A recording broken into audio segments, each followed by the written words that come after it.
প্রিয় দর্শক, ইসলাম মানে শান্তি, কিন্তু শান্তির ধর্মের বাসিন্দারা আজ পৃথিবীতে সবচেয়ে বেশি অশান্তিতে আছে। যদি এই মুহূর্তে প্রশ্ন করা হয় বর্তমান পৃথিবীতে সবচেয়ে বেশি শোষিত কারা, কারা সবচেয়ে বেশি নির্যাতিত, কোন জাতি সবচেয়ে বেশি বঞ্চিত, অশিক্ষিতই বা কারা, কারা সবচেয়ে বেশি মার খায়, কারা সবচেয়ে বেশি ক্ষুধার্ত হয়ে অনাহারে মারা যায়? প্রিয় দর্শক, উত্তর খুব সহজ। গুজরাটে যারা, কাশ্মীরে তারা, আফগানিস্তানে যারা, প্যালেস্তাইনও তারা, চীনের উইঘুর থেকে মিয়ানমার, সিরিয়া থেকে মিশর, চেচনিয়া, বসনিয়া, ইরাকের কারবালা থেকে আমার সোনার বাংলা, সবখানে আজ মুসলমানেরাই মার খাচ্ছে। চারিদিকে মুসলমানদের এমন অপমান, অধপতন দেখে মনে হতেই পারে এটাই বোধহয় পৃথিবীর সবচাইতে বেশি অভিশপ্ত একটি ধর্মীয় জনগোষ্ঠী। মাঝে মধ্যে তো নিজেকে মুসলমান পরিচয় দিতেও লজ্জা লাগে। দর্শক, এতক্ষণের আমার আলোচনা শুনে আমাদের দেশের অর্ধশিক্ষিত, অশিক্ষিত, মূর্খ যেসব ইসলাম বিদ্বেষী কথিত নাস্তিকেরা আছে তারা পুলকিত হতে পারে, কিন্তু মুসলমান ইতিহাসের পুরোটা এখনো শুরুই করেনি। শুরু থেকে জানতে চলুন, একটু মরুভূমি থেকে ঘুরে আসা যাক। সংখ্যা কিংবা অর্থ দিয়ে ইসলামের বিজয় নির্ধারিত হয়নি, বরং ইমানের শক্তি, সাহস আর বুকের তাজা রক্ত দিয়ে পৃথিবীতে যুগে যুগে ইসলাম প্রতিষ্ঠিত হয়েছিল, যা প্রমাণ করে গেছেন আরবের এক মহামানব, মহাদার্শনিক, মহাকাব্যিক হযরত মুহাম্মদ সাল্লাল্লাহু আলাইহি ওয়াসাল্লাম। শত হাজার লক্ষ মানুষের প্রয়োজন হয় না, একজন মানুষ কিভাবে পুরো পৃথিবীকে বদলে দিতে পারে তার প্রমাণ তিনি নিজেই।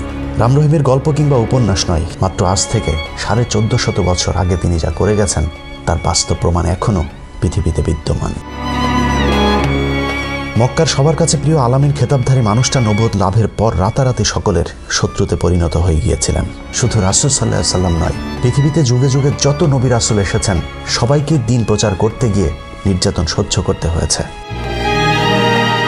হযরত মুহাম্মদ সাল্লাল্লাহু আলাইহি ওয়াসাল্লামের প্রিয় জন্মভূমি মক্কায় দিন প্রচার করতে গিয়ে যখন বাধার সম্মুখীন হলেন, এমনকি মৃত্যু ঝুঁকি আসতে থাকলো, তখন আল্লাহর নির্দেশে তিনি হিজরত করলেন মক্কা থেকে মদিনায়। মক্কার মদিনা নাম শুনলে অনেকের হয়তো মনে হতে পারে এই গ্রাম থেকে ওই গ্রাম। বাস্তবে মক্কা থেকে প্রায় 450 কিলোমিটার দূরত্বে হিজরত করতে হয়েছিল হযরত মুহাম্মদ সাল্লাল্লাহু আলাইহি ওয়াসাল্লামকে। মক্কার কাফেররা হযরত মুহাম্মদ সাল্লাল্লাহু আলাইহি ওয়াসাল্লাম এবং তিনার সাহাবীদের অবস্থান জানার পর তিনাদেরকে হত্যার পরিকল্পনা করেন। সৌদি আরবের বর্তমান বদর শহরের কাছে তৎকালীন বদর উপত্যকায় এক অসম রক্তক্ষয়ী সংঘর্ষ বাধে। অসম বলার কারণ হচ্ছে হযরত মুহাম্মদ সাল্লাল্লাহু আলাইহি ওয়াসাল্লামের নবুয়ত লাভের পর প্রথম সেই যুদ্ধে কাফেরদের সংখ্যা ছিল প্রায় 1000-এরও বেশি, আর মুসলিম সৈন্যের সংখ্যা ছিল মাত্র 300 জন। অবশ্য কোনো কোনো ইতিহাসে এর সংখ্যা উল্লেখ করা হয়েছে 317। বদর প্রান্তরে 624 খ্রিস্টাব্দের 13ই মার্চের সেই যুদ্ধ আজকের মুসলমানদের জন্য জ্বলন্ত এক উদাহরণ। দুই দলের মধ্যে যুদ্ধ শুরু হবার আগে কাফেররা যখন দেখল তাদের চাইতে নিতান্তই কম সংখ্যক সৈন্য নিয়ে মুসলমানেরা যুদ্ধ করতে এসেছে, তখন কাফেররা ঠাট্টা করে মুসলমানদেরকে বলল, আমরা প্রথমে আমাদের 3 জন যোদ্ধাকে পাঠাচ্ছি, দেখি সাহস থাকলে তোমরা তোমাদের সেরা 3 জন যোদ্ধাকে পাঠাও। এদিকে 317, ওইদিকে 1000 দেখে সাহাবীরা ঘাবড়ে যাননি, বরং কাফেরদের দেয়া চ্যালেঞ্জ গ্রহণ করে সাথে সাথে এগিয়ে যান মুসলিম 3 বীর যোদ্ধা। কাফেরদের পক্ষে উজবা বিন রাদিয়া, সাইবা বিন রাবিয়া, আল ওয়ালিদ ইবনে উতবার মতো তৎকালীন সময়ের রণকৌশলে পারদর্শী 3 শ্রেষ্ঠ যোদ্ধার সামনে মুহূর্তেই দাঁড়িয়ে যান মুসলিম 3 যোদ্ধা, ওবায়দা বিন হারিস, হামজা বিন আব্দুল মুত্তালিব এবং আলী ইবনে আবু তালেব।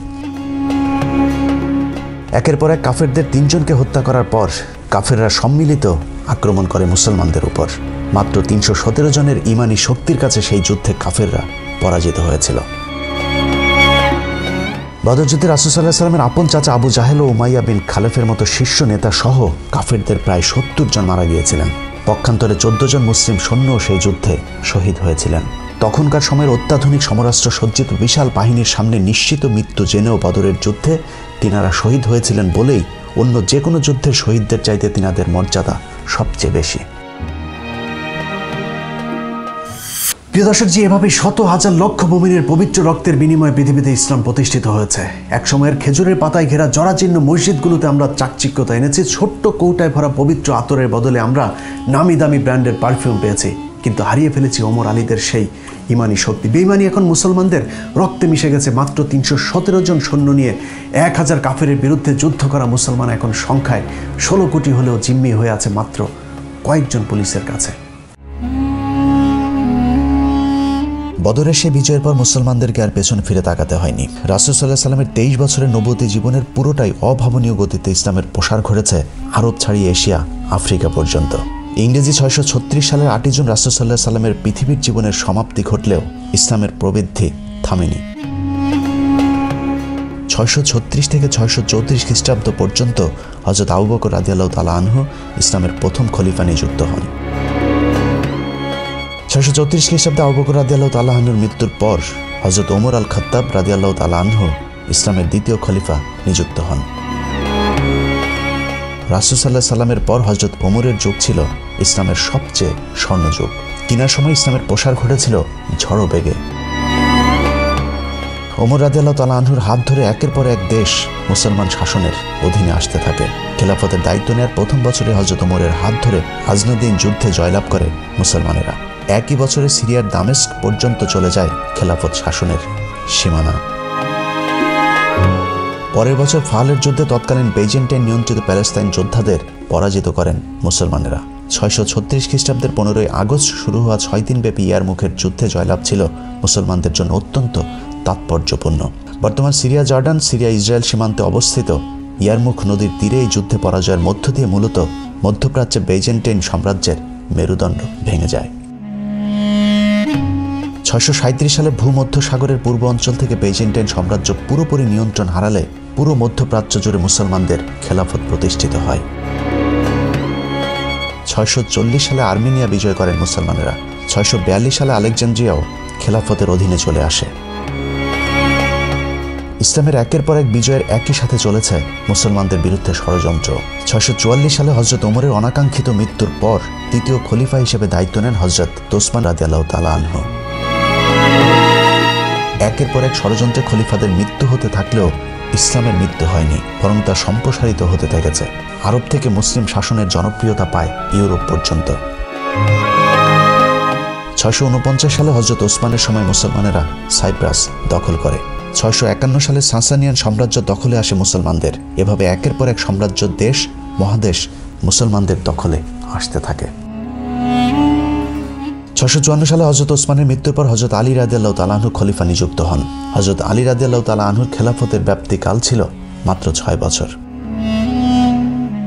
তবে অল্প সময়ের মাঝেও বেশ কিছু বিজয় লাভ করে মুসলমানেরা। তিনার সময়ে মুসলমানদের সাথে বেইজেন্টাইনদের ঐতিহাসিক চুক্তি সম্পন্ন হয়। প্রিয় দর্শক, দেশে দেশে সুশাসনের মতো জ্ঞানের রাজ্য একসময় শাসন করেছে মুসলমানেরা। চিকিৎসা, পদার্থ, জ্যোতির্বিদ্যা, রসায়ন সহ জ্ঞান বিজ্ঞানের এমন কোনো শাখা নেই যেখানে মুসলমানেরা নেতৃত্ব দেয়নি। ইংরেজি 632 থেকে 1200-1300 সাল পর্যন্ত মুসলমানদের ইতিহাস, আর 1900-2021 সালের ইতিহাস পুরোই উল্টো। ইহুদি খ্রিস্টানেরা যখন মহাশূন্য জয় করছে, মুসলমানেরা তখন ফতোয়া দিচ্ছে টেলিভিশন দেখা হারাম। ওয়াজ মাহফিলগুলোর একটা বড় অংশ জুড়ে থাকে মেয়েদেরকে পর্দায় রাখার আলোচনা। মুসলমানেরা শিক্ষা গবেষণা বাদ দিয়ে এখন আল কায়দা IS তৈরি করে মানুষ হত্যা করছে। অথচ ইসলাম কখনোই নিরীহ মানুষ হত্যা করাকে সমর্থন করে না। তারপরেও এরকম কিছু পথভ্রষ্ট বিপদগামীদের কারণে মুসলমানেরা এখন পশ্চিমা বিশ্বের কাছে জঙ্গি নামের প্রতিষ্ঠিত। যে মুসলমানের জ্ঞান বিজ্ঞান নিয়ে করা গবেষণার উপর আজকের আধুনিক সভ্যতা দাঁড়িয়ে আছে, সেই মুসলমানেরা তাদের পূর্বসূরীদের দেখানো রাস্তা ভুলে ভুল পথে হাঁটতে শুরু করেছে। আজকের মুসলমানদেরকে দেখে যারা ইসলামকে বিচার করে, তাদের কাছে মুসলমানদের অতীত ইতিহাস একেবারেই অজানা। জ্ঞান বিজ্ঞানের কোথায় ছিলেন না মুসলমানেরা? চিকিৎসা, জ্যোতিষশাস্ত্র, পদার্থ, রসায়ন, জীববিজ্ঞানের সকল শাখায় একসময় মুসলমানেরা নেতৃত্ব দিয়েছেন সামনে থেকে। অসংখ্য এরকম মুসলিম বিজ্ঞানীদের মধ্যে উল্লেখযোগ্য হলেন আল জাবের। গণিতের ইতিহাসে একটি যুগান্তকারী উদ্ভাবক তিনি। বীজগণিতকে একটি স্বাধীন এবং সুশৃঙ্খল গণিতের শাখায় প্রতিষ্ঠিত করেছিলেন আল জাবের। আল জাবের থেকেই অ্যালজেব্রা শব্দটিকে তিনি নিজেই নির্বাচিত করেছিলেন। এরকম অসংখ্য মুসলিম বিজ্ঞানী মনীষীর মধ্যে উল্লেখযোগ্য কয়েকজনের কথা একটু জেনে আসা যাক। জাবির ইবনে হায়ান, জাইবার নামেও তিনি পরিচিত। এই বিজ্ঞানীকে আরব রসায়নের জনক বলা হয়। অ্যালকেমি এবং ধাতব বিদ্যায়ও তিনার ভূমিকা ছিল অত্যন্ত গুরুত্বপূর্ণ। মোহাম্মদ ইবনে মুসা আল খোয়ারিজমি, পশ্চিমাদের কাছে যিনি অ্যালগরিথমি বা অ্যালগরিজিন নামে পরিচিত। তিনি প্রথম হিন্দি এবং আরবি ভাষার সংখ্যা এবং ইউরোপের গণিতে বীজগণিতের ধারণা প্রবর্তন করেছিলেন। তিনার আগে ইউরোপের গণিতে বীজগণিতের ধারণাই ছিল না। ইবনে ইসাক আল কিন্দি, আল কিন্দুস বা আল ক্যান্ডাস নামেও পরিচিত তিনি। তিনি আরব দার্শনিক এবং বিজ্ঞানী যিনাকে মুসলিম দার্শনিকদের মধ্যে প্রথম সারির একজন হিসেবে বিবেচনা করা হয়। থাবিত ইবনে কুররা, পশ্চিমাদের কাছে যিনি থিবিট নামে পরিচিত, তিনি আরব গণিতবিদ, চিকিৎসক এবং জ্যোতির্বিদ, যিনি টলেমিক সিস্টেমের প্রথম সংস্কারক এবং স্ট্যাটিক্সের প্রতিষ্ঠাতাও ছিলেন এই মুসলিম বিজ্ঞানী। আল ব্যাটেনি, আল ব্যাটেনিয়াস নামেও তিনি পরিচিত। আল ব্যাটেনি আরব গণিতবিদ, বিজ্ঞানী এবং জ্যোতির্বিদ, যিনি বছর ও বিভিন্ন ঋতুর নির্ধারণী বিদ্যমান মানগুলোকে প্রতিষ্ঠা করেছিলেন। আবু বকর আল রাজি, রাহেজ নামেও তিনি বহুল পরিচিত। পার্সিয়ান এই অ্যালকেমিস্ট এবং দার্শনিক ইতিহাসের অন্যতম সেরা চিকিৎসকদের মধ্যেও একজন ছিলেন। আবু নাসর আল ফারাবি, আল ফারাবিয়াস নামেও তিনি পরিচিত। মধ্যযুগের অন্যতম প্রধান চিন্তাবিদ, দার্শনিক এবং বিজ্ঞানীদের মধ্যে আল ফারাবি একজন। ইবনে আল হাইথাম, আল হাজার নামেও তিনি পরিচিত। আরবের এই জ্যোতির্বিদ এবং গণিতবিদ অপটিক্সের নীতি এবং বৈজ্ঞানিক পরীক্ষাগুলোর ব্যবহারে গুরুত্বপূর্ণ অবদান রেখেছিলেন। ইবনে সিনা, অ্যাভিসিনা নামেও তিনি পরিচিত। মুসলিম চিকিৎসকদের মধ্যে অন্যতম একজন বিজ্ঞানী। পার্সিয়ান এই দার্শনিক এবং বিজ্ঞানী চিকিৎসা শাস্ত্রের জন্য বিশেষভাবে বিখ্যাত। বিশেষ করে আজকের আধুনিক চিকিৎসা শাস্ত্রে ইবনে সিনার অবদান অপরিসীম। ওমর খাইয়াম, পার্সিয়ান গণিতবিদ, জ্যোতির্বিদ এবং কবি। বৈজ্ঞানিক কৃতিত্ব এবং রুবায়াতের জন্য তিনি বিখ্যাত হয়ে আছেন। ইবনে জোহর বা অ্যাভেনজোয়ার নামেও পরিচিত তিনি। আরবের চিকিৎসক এবং সার্জন। তার প্রভাবশালী বই আল তাইসির ফিল মুদাওয়াত ওয়াল তাদবির থেরাপিউটিক্স এবং ডায়েট সম্পর্কিত প্রথম লেখা বই। ইবনে রুশদ বা অ্যাভারোয়েস নামেও পরিচিত। আরবের এই দার্শনিক এবং পণ্ডিত, যিনি অ্যারিস্টটলের বেশিরভাগ রচনা এবং প্লাটোর প্রজাতন্ত্রের একাধিক সংক্ষিপ্ত সার এবং ভাষ্য তৈরি করেছিলেন। ইবনে বাতুতা বা শামস আদ-দ্বীন নামে পরিচিত মুসলিম এই বিজ্ঞানী। ইতিহাসের অন্যতম বিখ্যাত ভ্রমণ সম্পর্কিত বই রিহলাহ লিখেছিলেন ইবনে বাতুতা। ইবনে খালদুন, আরবের বিখ্যাত ইতিহাসবিদ, ইতিহাসের প্রথম দিককার নন আল-ইগ্রেজিয়াস দর্শনগুলোর মধ্যে একটি বিকাশ করেছিলেন। আধুনিক ইতিহাস, সমাজবিজ্ঞান এবং অর্থনীতির অন্যতম অগ্রণী আবিষ্কারক হিসাবে তিনি বিবেচিত। ইবনে আল বাইতার, মধ্যযুগে ইসলামিক চিকিৎসকরা যে পদ্ধতিগুলি আবিষ্কার করেছিলেন, তিনি তাদেরই মধ্যে অন্যতম একজন। এরকম অসংখ্য মুসলমান বিজ্ঞানীদের গবেষণার উপর আজকের আধুনিক সভ্যতা দাঁড়িয়ে আছে, কিন্তু শুধুমাত্র মুসলমান হবার কারণেই তাদের নাম নিশানা পর্যন্ত মুছে ফেলার চেষ্টা করা হচ্ছে। ঠিক যেভাবে আদম থেকে অ্যাডাম, ইব্রাহিম থেকে আব্রাহাম হয়েছে। লম্বা একটা সময় ধরে মুসলমানেরা জ্ঞান বিজ্ঞান থেকে দূরে থাকার কারণে আমরা তাদের নাম পর্যন্ত ভুলে যেতে বসেছে। মাঝে মধ্যে ইসলাম বিদ্বেষী নাস্তিকদের কাছে শুনতে হয় মুসলমানেরা অশিক্ষিত বর্বর একটি জাতি। বর্তমান পৃথিবীর মুসলমানদের সবচেয়ে বড় শত্রু পাশের দেশ ভারত, যাদের অর্ধেক মানুষের স্যানিটাইজেশন সুবিধা নেই, অথচ শুধুমাত্র পারমাণবিক ক্ষমতার কারণে বিশ্বের দ্বিতীয় পরাশক্তি চীনের সাথে লড়াই করার সাহস দেখাচ্ছে এই ভারত। হাস্যকর বিষয় হলো যে পারমাণবিক শক্তির দাপটে ভারত, চীন এবং পাকিস্তানের সাথে যুদ্ধ করার সাহস দেখায় সেই পারমাণবিক শক্তি অর্জনের একচ্ছত্র কৃতিত্ব একজন মুসলমানের, যার নাম এপিজে আবুল কালাম আজাদ। প্রিয় দর্শক, আজ আর সেদিন নেই। মুসলমানেরা আজ পৃথিবীর সবচাইতে পিছিয়ে পড়া জাতি। ইসলামী আদর্শ আর জ্ঞান বিজ্ঞানের বাইরে গিয়ে মুসলমান নেতারা আজ নারী, গাড়ি, বাড়ি নিয়ে পাড়ি দিয়েছে অজানা এক গন্তব্যের দিকে। একসময়ের জ্ঞান বিজ্ঞানে নেতৃত্ব দেওয়া মুসলমানেরা এখনও তরবারি দিয়ে পৃথিবী জয়ের ইতিহাস নিয়েই আত্মতুষ্টিতে ভুগছেন। কিন্তু এতদিনে পৃথিবী যে কোথায় চলে গিয়েছে তার কি কোনো খবর আছে? তরবারি দিয়ে জেহাদ করার দিন শেষ। এখন পৃথিবী চলে বুদ্ধির জোরে, প্রযুক্তির জোরে। ছোট্ট একটি ইহুদি রাষ্ট্র পুরো আরবের মুসলমানদেরকে শাসন করে চলেছে। অন্যদিকে তেল আর স্বর্ণ বিক্রি করে খাওয়া আরবরা এখন পৃথিবীর সবচেয়ে অলস আর মূর্খ জাতি। উপমহাদেশের মুসলমানদের অবস্থাও একই রকম। ব্রিটিশরা ভারত উপমহাদেশে আসার পর হিন্দুরা যখন ইংরেজি শিখে অফিস আদালতগুলোতে চাকরি শুরু করলো, তখন মুসলমানদের ধর্মীয় নেতারা ফতোয়া দেওয়া শুরু করলো ইংরেজি শিখলে নাকি মুসলমানেরা সব কাফের হয়ে যাবে। সেখান থেকে আমাদের অধঃপতন শুরু। মোল্লারা শেষ পর্যন্ত মাদ্রাসার শিক্ষা ব্যবস্থা পেয়েছে, কিন্তু সেই সব শিক্ষা ব্যবস্থা আধুনিক শিক্ষা থেকে অনেক দূর পিছিয়ে। ঘরের মধ্যে টিভি ঢুকাইছেন, টিভি দেখা হালাল না হারাম? মাত্র কিছুদিন আগে টেলিভিশন দেখা ফতোয়া দেয়া মোল্লারা এখন টেলিভিশনের নিয়মিত অতিথি। ইজতেমার মাঠে ক্যামেরা ঢুকতে না দেয়া তাবলীগের লোকেরা এখন সাংবাদিক ডেকে সংবাদ সম্মেলনও ঘটছে। নির্বাচনে অংশ নেয় জামাতকে কাফের ফতোয়া দেয়া পীর সাহেবেরাও এখন হাত পাখা মার্কায় নির্বাচনে প্রতিদ্বন্দ্বিতা করছেন। আমেরিকার বিরুদ্ধে সোশ্যাল মিডিয়াতে জেহাদ করা মৌলভীরা হয়তো জানেনই না ফেসবুক, ইউটিউবে সবকিছুরই নিয়ন্ত্রক আমেরিকা। সুতরাং জেহাদের চিন্তা বাদ দিয়ে মুসলমানদের উচিত নিজেদেরকে আগে সংশোধন করা। বাংলাদেশের মতো 85% মুসলমান অধ্যুষিত একটি দেশ, যে দেশের সংবিধানের প্রস্তাবনায় বিসমিল্লাহির রহমানুর রহিম লেখা আছে। আছে খাতা কলমে রাষ্ট্রধর্ম ইসলামও, কিন্তু মুসলিম এই দেশে আজ মানুষকে নামাজ পড়তেও বাধা দেওয়া হয়। অথচ আমেরিকার এমন একটি মসজিদও নেই যেখানে তারাবির নামাজ বন্ধ করা হয়েছিল। অতএব মুসলমানদের শত্রু এখন আমেরিকা না, বরং মুসলমানেরা এখন মুসলমানদের সবচেয়ে বড় শত্রু। আমরা যারা মসজিদে আকসাতে ইসরায়েলি বাহিনীর হামলার বিরুদ্ধে কথা বলছি তারা হয়তো ভুলেই গিয়েছি মাত্র কয়েকদিন আগে বাইতুল মোকাররমের ঠিক একই কায়দায় হামলা করেছিল আওয়ামী লীগের সন্ত্রাসী বাহিনীরা, অথচ তারাও তো নামে মুসলমান।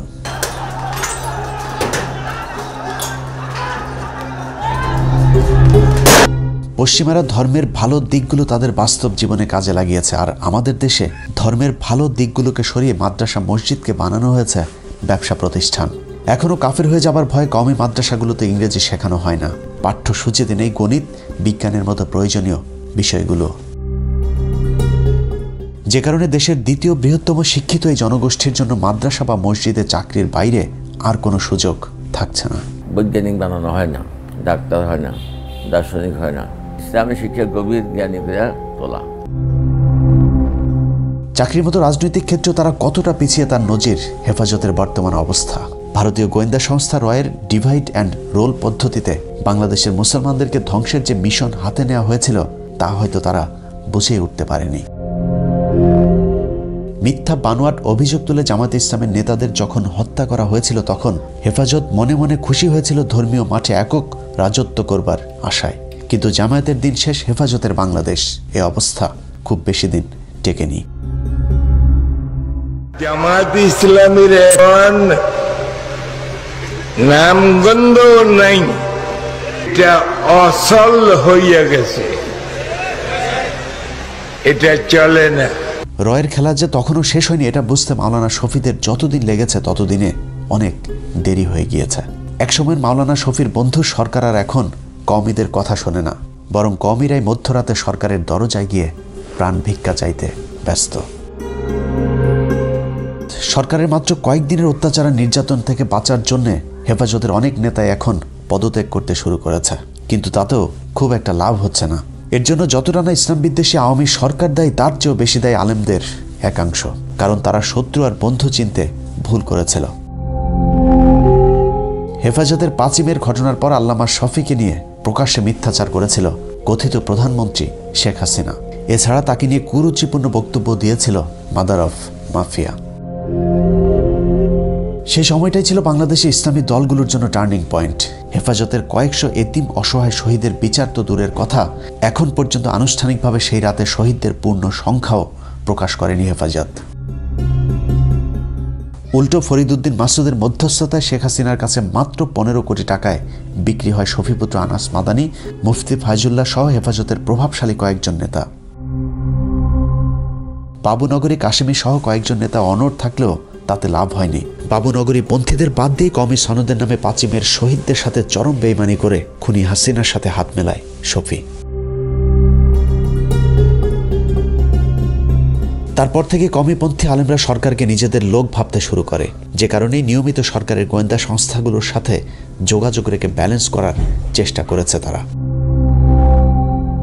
এই মূর্তি সংস্কৃতিকে রুখে দেওয়ার জন্য গোটা বাংলাদেশ ব্যাপী তাওহীদি জনতা আবার শাপলা চত্বরে যাবে। কওমি আলেমদের বক্তব্যগুলো কখনো খুব গরম হয়েছে, আবার কখনো নরম। আমরা ডাক দেব বঙ্গবন্ধুর কন্যা শেখ হাসিনাকে ঘুম থেকে জাগ্রত করবার ডাক। মামুনুল হকেরা নরম থেকে গরম হলেও ভারতীয় ভ্যারিয়েন্ট হাসিনা সুযোগের অপেক্ষায় ছিলেন। অন্যদিকে মামুনুল হকের বিশ্বাস ছিল সরকার তো তাদেরই লোক, যে কারণে দেশের চরম মুহূর্তেও জনৈক নারীকে নিয়ে রিসোর্টে যেতেও সাহস পেয়েছেন। ভেতরে ভেতরে সরকারের জালে যে তারা বন্দী হয়েছে সেটা হয়তো তারা নিজেরাই জানত না। মামুনুল হকের দ্বিতীয় স্ত্রী কিংবা অবৈধ এক নারীর সাথে রিসোর্টে সময় কাটানোকে কেন্দ্র করে সংসদে পর্যন্ত আলোচনা হয়েছে। যত অপবিত্র কাজ করে আজকে ধরা পড়ে সোনারগাঁয়ে একটা রিসোর্টে, এখন সেটা ঢাকার জন্য নানা রকমের চেষ্টা। পার্লারে কাজ করে এক মহিলা। বিষয়টি দেখে মনে হয়েছে মামুনুল হক বাংলাদেশের একমাত্র প্রাণী যে কিনা এমন জঘন্য অপরাধ করেছে, অথচ যেই সংসদে দাঁড়িয়ে হাসিনা মামুনুল হকের বিরুদ্ধে কথা বলেছে সেই সংসদেই নারীবাজের অভাব নেই।